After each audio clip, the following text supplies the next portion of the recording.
السلام علیکم ورحمۃ اللہ وبرکاتہ۔ الحمد للہ رب العالمین والصلاة والسلام علی سید المرسلین، اما بعد فاعوذ باللہ من الشیطان الرجیم، بسم اللہ الرحمن الرحیم۔ برادران عزیز و معزز خواتین، آج کی اس نشست میں سورۃ العنکبوت کی آیت نمبر 35 سے آیت نمبر 40 تک تمام آیات کا ترجمہ و تفسیر پیش کرنے کی سعادت حاصل کی جائے گی۔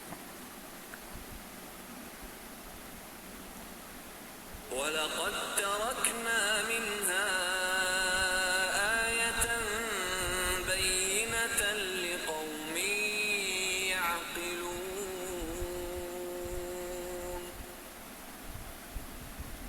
وَإِلَى مَدْيَنَ أَخَاهُمْ شُعَيْبًا فَقَالَ يَا قَوْمِ اعْبُدُوا اللَّهَ وَارْجُوا الْيَوْمَ الْآخِرَ وَلَا تَعْثَوْا فِي الْأَرْضِ مُفْسِدِينَ فَكَذَّبُوهُ فَأَخَذَتْهُمُ الرَّجْفَةُ فَأَصْبَحُوا فِي دَارِهِمْ جَاثِمِينَ وَعَادًا وَثَمُودَ وَقَدْ تَبَيَّنَ لَكُم مِّن مَّسَاكِنِهِمْ وَزَيَّنَ لَهُمُ الشَّيْطَانُ أَعْمَالَهُمْ فَصَدَّهُمْ عَنِ السَّبِيلِ وَكَانُوا مُسْتَبْصِرِينَ وَقَارُونَ وَفِرْعَوْنَ وَهَامَانَ وَلَقَدْ جَاءَهُم مُّوسَىٰ بِالْبَيِّنَاتِ فَاسْتَكْبَرُوا فِي الْأَرْضِ وَمَا كَانُوا سَابِقِينَ فَكُلًّا أَخَذْنَا بِذَنبِهِ فَمِنْهُم مَّنْ أَرْسَلْنَا عَلَيْهِ حَاصِبًا وَمِنْهُم مَّنْ أَخَذَتْهُ الصَّيْحَةُ وَمِنْهُم مَّنْ خَسَفْنَا بِهِ الْأَرْضَ وَمِنْهُم مَّنْ أَغْرَقْنَا وَمَا كَانَ اللَّهُ لِيَظْلِمَهُمْ وَلَٰكِن كَانُوا أَنفُسَهُمْ يَظْلِمُونَ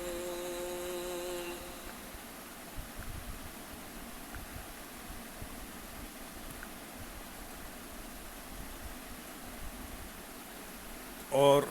بے شک ہم نے عقل والوں کے لیے اس بستی میں روشن نشانی کو باقی رکھا۔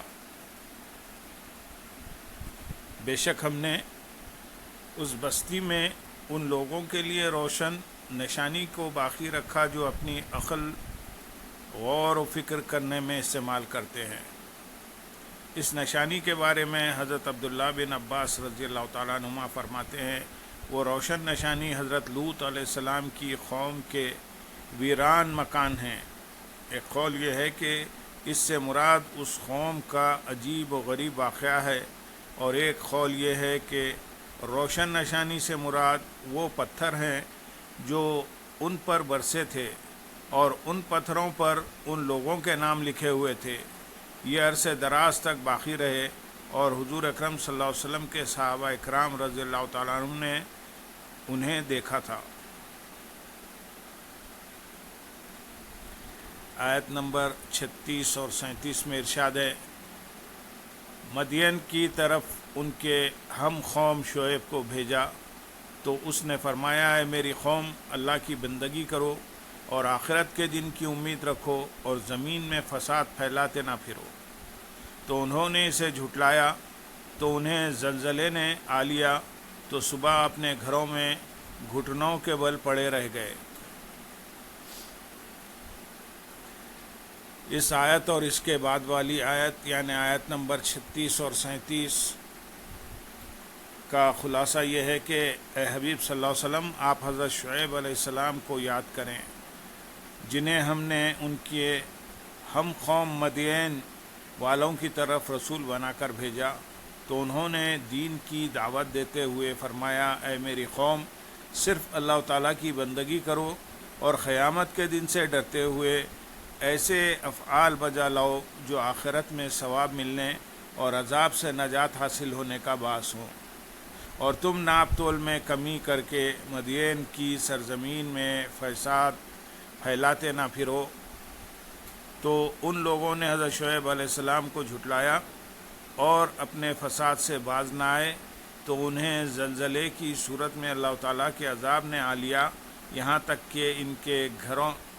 گھر ان کے اوپر گر گئے، اور صبح تک ان کا حال یہ ہو گیا کہ وہ اپنے گھروں میں گھٹنوں کے بل مردہ بے جان پڑے رہ گئے۔ آیت نمبر 38 میں ارشاد ہے، اور ہم نے عاد اور سمود کو ہلاک کیا، اور ان کی رہائش کے مقامات تمہارے لیے ظاہر ہو چکے، اور شیطان نے ان کے اعمال ان کے لیے خوبصورت بنا دیے اور انہیں اللہ کے راستے سے روکا، حالانکہ وہ سمجھدار تھے۔ ارشاد فرمایا کہ ہم نے حضرت ہود علیہ السلام کی قوم عاد اور حضرت صالح علیہ السلام کی قوم سمود کو ہلاک کیا، اور اے مکے والو، ان قوموں کا ہمارے عذاب سے ہلاک ہونا تمہارے لیے اس وقت ظاہر ہو چکا جب تم اپنے سفروں کے دوران ہجر اور یمن میں موجود ان کی رہائش کے مقامات سے گزرے ہو، اور شیطان نے ان قوموں کے کفر اور گناہ ان کے لیے خوبصورت بنا دیے اور انہیں اللہ تعالیٰ کے راستے سے روکا، حالانکہ وہ لوگ سمجھدار تھے، عقل رکھتے تھے اور حق و باطل میں تمیز کر سکتے تھے، لیکن انہوں نے عقل و انصاف سے کام نہ لیا اور باطل پر ہی قائم رہے۔ آیت نمبر 39 میں ارشاد ہے، اور ہم نے قارون اور فرعون اور حامان کو ہلاک کیا، اور بے شک ان کے پاس موسیٰ روشن نشانیاں لے کر آئے، تو انہوں نے زمین میں تکبر کیا اور وہ ہم سے نکل کر جانے والے نہ تھے۔ یعنی قارون، فرعون اور حامان کو اللہ تعالیٰ نے ہلاک فرمایا، اور بے شک ان کے پاس حضرت موسیٰ علیہ السلام روشن نشانیاں لے کر آئے، تو انہوں نے زمین میں تکبر کیا اور حق قبول کرنے سے انکار کیا، اور وہ ہم سے نکل کر جانے والے نہ تھے کہ ہمارے عذاب سے بچ سکتے، بلکہ ہمارے عذاب کا حکم ان تک پہنچ کر رہا اور وہ ہلاک کر دیے گئے۔ اس آیت سے دو مسئلے معلوم ہوئے۔ ایک، یہاں اللہ تعالیٰ نے قارون کو جو صرف زکوٰۃ کا انکار کرتا تھا، فرعون اور حامان کے ساتھ ذکر فرمایا جو سارے دینی امور یعنی توحید و نبوت وغیرہ کا انکار کرتے تھے۔ اس سے معلوم ہوا کہ ضروریات دین میں سے ایک چیز کا انکار کرنے والا ویسا ہی کافر ہے جیسے ساری باتوں کا منکر کافر ہے۔ اسی وجہ سے حضرت ابوبکر صدیق رضی اللہ تعالیٰ عنہ نے زکوٰۃ کے منکروں پر جہاد کا حکم دے دیا، اور مسلمہ کذاب کی قوم پر جہاد فرمایا، کیونکہ وہ مسلمہ کو نبی مان کر مرتد ہو گئے تھے۔ نمبر 2، یہاں قارون کا ذکر پہلے اس لیے فرمایا گیا کہ وہ خاندانی شریف تھا۔ اس سے معلوم ہوا کہ اگر ایمان نہ ہو تو نسبی اور خاندانی عزت و شرافت عذاب سے نہیں بچا سکتی۔ اس سے کفار قریش کو یہ سمجھنا مقصود ہے کہ تم ابراہیمی ہونے پر فخر نہ کرو، بلکہ ایمان لاؤ، ورنہ عذاب کے لیے تیار رہو۔ آیت نمبر 40 میں ارشاد ہے، تو ان میں ہر ایک کو ہم نے اس کے گناہ کی وجہ سے ہی پکڑا، تو ان میں کسی پر ہم نے پتھراؤ بھیجا، اور ان میں کسی کو خوفناک آواز نے پکڑ لیا، اور ان میں کسی کو زمین میں دھسا دیا، اور ان میں کسی کو ڈبو دیا، اور اللہ کی شان نہ تھی کہ ان پر ظلم کرے، ہاں وہ خود ہی اپنی جانوں پر ظلم کرتے تھے۔ اس آیت کی ابتدا میں بیان فرمایا گیا کہ سابقہ قوموں میں سے ہر ایک کو اللہ تعالیٰ نے اس کے گناہ کی وجہ سے ہی پکڑا۔ اس کے بعد سابقہ قوموں پر آنے والے مختلف عذابات میں سے 4 عذاب بیان کیے گئے۔ نمبر 1، کسی پر اللہ تعالیٰ نے پتھراؤ بھیجا۔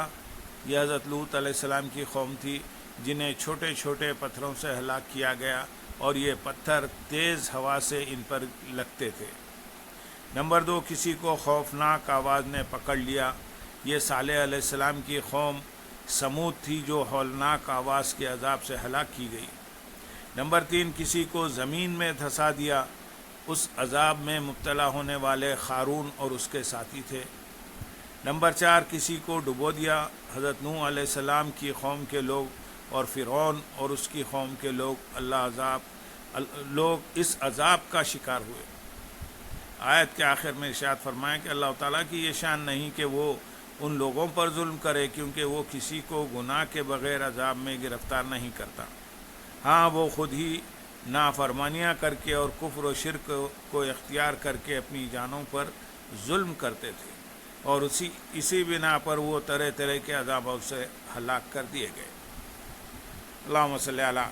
سیدنا محمد وعلی آل سیدنا محمد وبارک وسلم، وآخر دعوانا ان الحمدللہ رب العالمین۔